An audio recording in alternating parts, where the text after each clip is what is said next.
This is the Savage Nation Memorial Day weekend. Welcome to the program. We're playing the salute to the Marine Corps in the Marine Corps hymn. And it's a little quiet right now. And as it's quiet, I'm serious. Think about all those crosses you see as you drive by on highways, especially the veteran cemeteries. Today, of course, only the veteran cemeteries. What did they die for?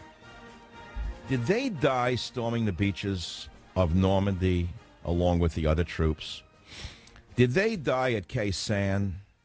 Did they die so that Obama could be president and blame the founding fathers for gridlock in Congress? Did they die so this gang from Chicago could seize total power and make a misery of the United States of America, putting everyone into a state of shock as to what they're getting away with and how fast they're doing it? They're conducting a knockout game on the American people. That's right. It's a political knockout game being conducted by the Democrat Party. Yesterday, Obama gave a speech before a group of billionaires in Chicago. I'll repeat that again. At a Democratic fundraiser in Chicago Thursday night, Mr. Obama told a small group of billionaires that there are several hurdles to keeping Democrats in control of the Senate, recapturing the House. And he said one of those problems is the fact that the Senate was set up by the Founding Fathers with two senators per state, regardless of population. And he complained. He said, obviously, the nature of the Senate means that California has the same number of Senate seats as Wyoming. That puts it as a disadvantage, Mr. Obama said. And, of course, as you well know, there are two senators per state. And there was a reason for that. But then Obama doubled down, and he blamed demographics for the inability of the Democrat Party to gain more power, saying this. Listen carefully now. This is what the Marines died for. This is what the Army died for. This is what the Air Force pilots bombed for, so that this demagogue could take over the country while you slept and say the following. He said, quote, Democrats tend to congregate a little more densely in cities such as New York and Chicago, and our demagogue said it gives Republicans disproportional clout in Congress. And then he threw in the punchline before the billionaires.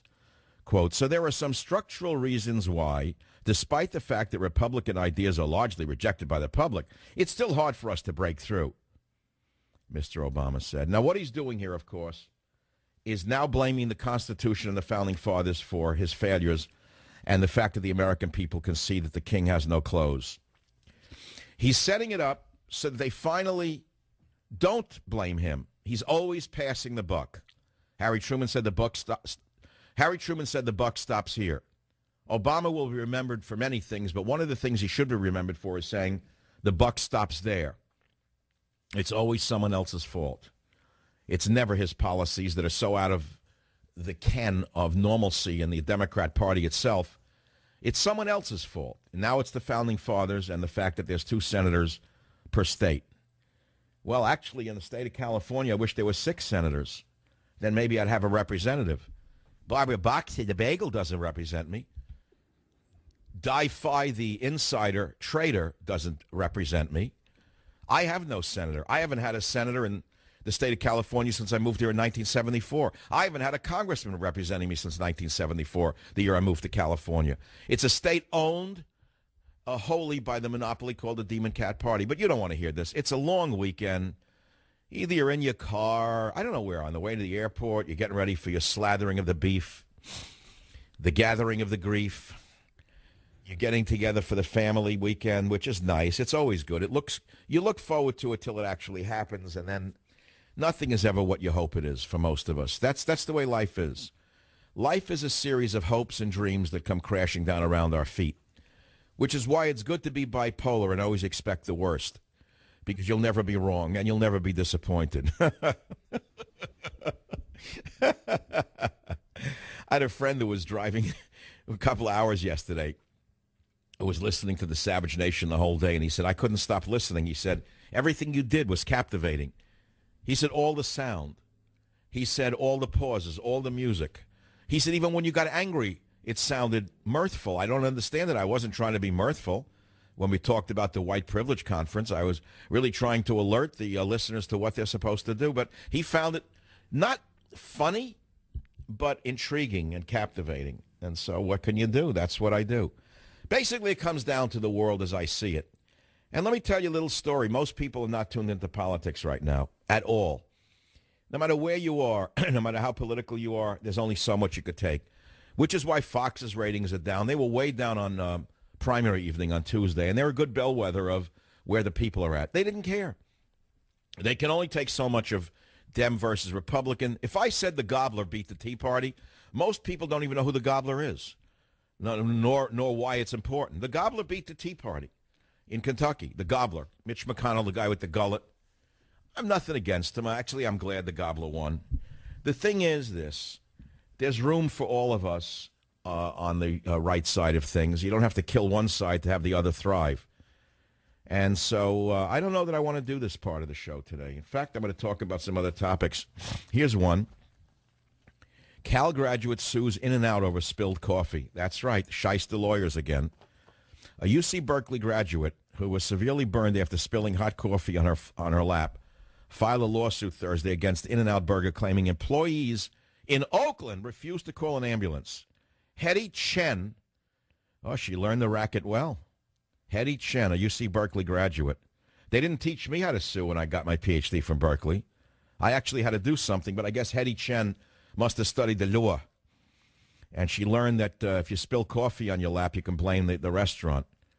So her lawyer, Kirk Boyd, said what they were supposed to do was call 911 because the operators know that.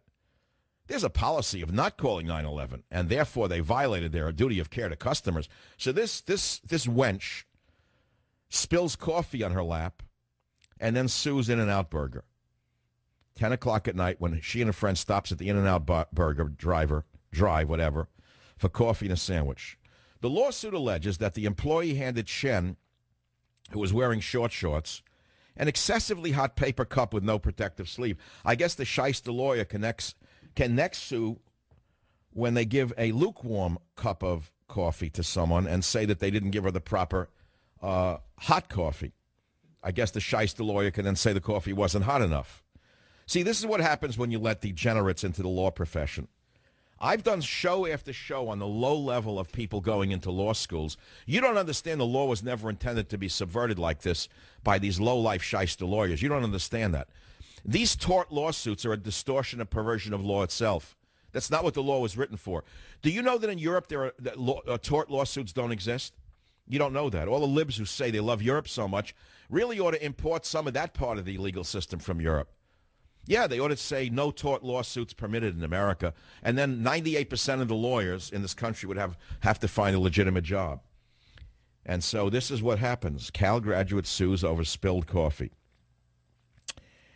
There's nothing you could say on that. I've given you two stories already. Obama blames founding father's structural design of Congress for gridlock. Nothing you could say on that. Cal graduate sues In-N-Out over spilled coffee. Nothing you could say on that. Here's the next story for you, if you think that I pick on only one side of the aisle and one type of personality. City of Oakland probes disability pay of ex-cop who's now an FBI agent. You heard me. Oakland, California officials are investigating why a former police officer is collecting $52,000 a year in medical disability benefits from the city, even though he has been working as an FBI agent in Boston. The unusual case of FBI Special Agent Aaron McFarland, 41, came to the attention of Oakland officials after the agent was identified last week as the federal officer who shot and killed a key figure last year in the Boston Marathon bombing. You see, this cop is collecting disability under the California Public Employees Retirement System, which is awarded when a worker is unable to perform the usual duties of his or her current position. And despite this disability that he's collecting, he went and took a job with the FBI. He took a job with the FBI. So what kind of vetting has the FBI done? Well, I don't know. I'll let you decide. He became an Oakland officer years ago, and then he injured himself a few months or a few years after he was hired by Oakland, and he resigned or something on disability. 4 years after joining the police force, he became disabled. And we don't know how he became disabled. He probably twisted his ankle or something. And he's been collecting $52,000 a year. And Mr. McFarland then joined the FBI in 2008, according to the Boston Globe. And guess who this McFarland is? He is the FBI agent who shot Ibrahim Todashev in his Orlando apartment after Todashev allegedly flung a table at him and brandished the metal pole at a Massachusetts state trooper. So this suspect was tied to a chair. There were 3 cops there, two Massachusetts state troopers and this FBI agent. And after questioning this suspect for 4 hours, they claim he threw a chair at them and they had to shoot him. It was suspect from the get-go. Now, look, I hate terrorists, and I think that they should be prosecuted to the full extent of the law when they're found guilty. But I suspected that this was a revenge shooting in that room. I think they executed him. That's the way it looked to me from day one. Now it turns out that this very same guy who's on this questionable disability collection works for the FBI. So how did the FBI hire him? Don't call me on that. You can't call me on that either. Those are 3 stories. And now, since you've listened intently for the last 17 minutes and 57 seconds, it's time for a little laughter, and God bless the sound god, because he's given us Nancy Pelosi in clip number 3. Without her, the show would not be complete. Let's hear old Nancy Pelosi on the VA scandal. I don't know that if you wanted to if you change somebody at the top, that means the system. You know, in other words, there's some of this is intrinsic into the system, and just changing people at the top may appear to represent change, but it's the culture, it's the system, and it's the challenge that they face.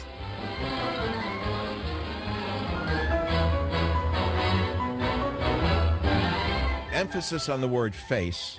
It's the challenge that they face, and the perennial smile and the ears being pinned back from the Botox is what she has to face every day, not realizing that the American people don't believe a word that Daffy Duck says. Not one word. 19 minutes after the hour, open for business on Open Mic to Mike Friday, 855-407-2882. All the news of the day and more right here on the New World Order, the Savage Nation. I'll be right back. Join the Savage